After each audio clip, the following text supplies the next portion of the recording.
Magandang buhay sa mga dakilang guro sa ang parte man ng Pilipinas mula Luzon, Visayas at Mindanao. Welcome sa aking channel. I am your teacher, Shiny.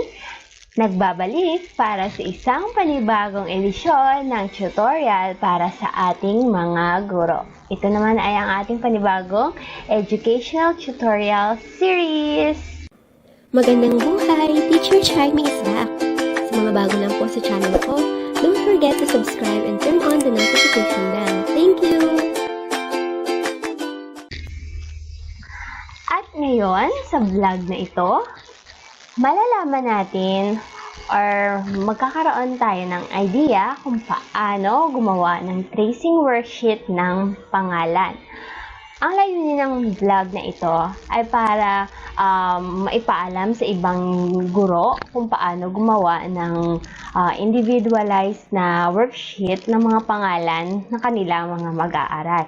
Lalo-lalo na po ngayon ay nahaharap po tayo sa isang pandemya, kaya kailangan po nating i-task analysis yung mga steps na ginagawa natin para sa mga worksheet ng ating mga mag-aaral.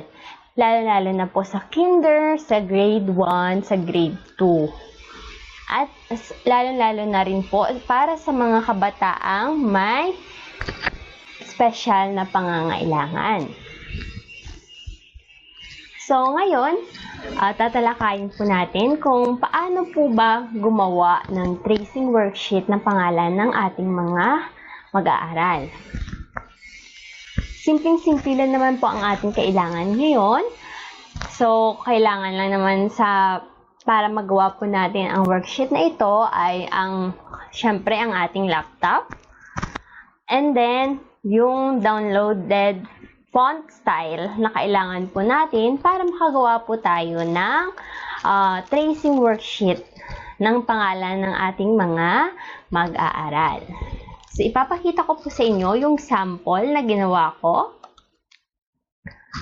So, ito po, yung sample na ginawa ko, individualized po at step by step po para masundan din po at magabayan po ng kanilang mga guardian or parents, yung kanilang mga kabataan sa kanilang mga bahay. So, ito pong worksheet na ito, ginawa na meron pong nakasulat na panuto para sa magulang at sa guro. Kung saan magagamit po ito ng mga magulang upang gabayan yung kanilang mga bata kapag nasa bahay at para po sa atin ng mga guro kapag bumalik na po sa lahat or sa normal ang ating edukasyon.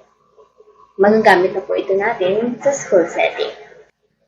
At makikita niyo po rito, meron po mga steps na kailangan sundin ang mga bata at meron ng example na para maituturo po natin ng mabuti sa kanila at makita rin po nila mismo. Okay, makikita niyo po rito sa ginawa kong worksheet na yung mga example po ay meron pong arrow po na nakalagay sa bawat letters po. Katulad po dito sa letter S at sa letter H. Yung letter S, meron po isang stroke. So, yan po ang gagayahin nila ng bata. So, dapat ipapaliwanag po natin ng mga magulang or natin ng mga guro na kapag magawa po tayo ng letter S ay isang stroke lang po ang kailangang gawin. At kapag letter H naman ay dalawa at mag-uumpisa dito mula sa itaas, pababa, and then dito naman sa gitna, pakurba, pababa. So, bawat letter po ay meron pong ganyang arrow. So, at least magagabayan po natin na mabuti ang mga bata natin. Ito po ay magagamit po, especially na sa mga mag-aaral na may mga espesyal na pangangailangan. Then, for number 3, ito po yung magiging halimbawa natin kapag natapos na nila o makumpleto na po nila yung kanilang pagsulat na kanilang pangalan. And then, for number 4, ito na po yung part kung saan sila na po mismo ang susulat na wala po yung gabay ninyo. Makikita po natin dito sa number 4, yung first 3 example ay meron pong araw. Then for the last two examples po, wala na pong araw para ma-empower po natin yung mga kabataan natin na matandaan kung paano sumulat ng mga letters.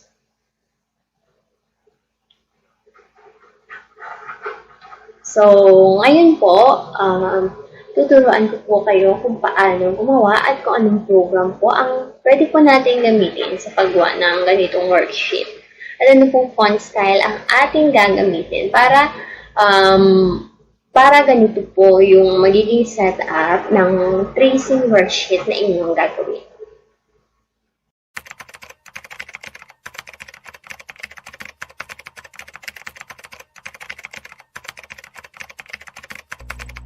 So, para makagawa po tayo ng worksheet, kailangan po natin pumunta sa Google at search po ang tracing font na kailangan natin.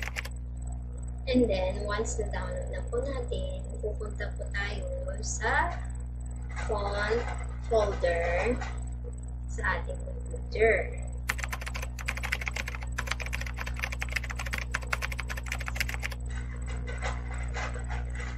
Search mo lang po fonts. So, dito nyo po i-drag or i-paste yung downloaded font nyo from the internet. So, once okay na po at na-install na po, pwede na po kayong gumawa ng inyong worksheet. So, ang ginagamit ko po ay Microsoft PowerPoint kapag magawa po ako ng worksheet.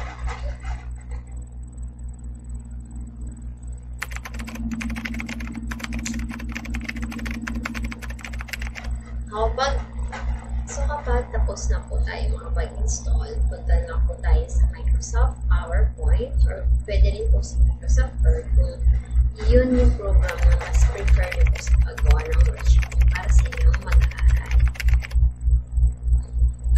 So, i-type na lang po yung pangalan na gusto nyo i-type para ma-personalize nyo po yung worksheet na yung gagawin. So, ito po yung tinype ng pangalan and then search po natin yung arrow dotted font. Kasi ito po yung meron pong arrow or stroke per letter po. Then, adjust nyo lang po yung font.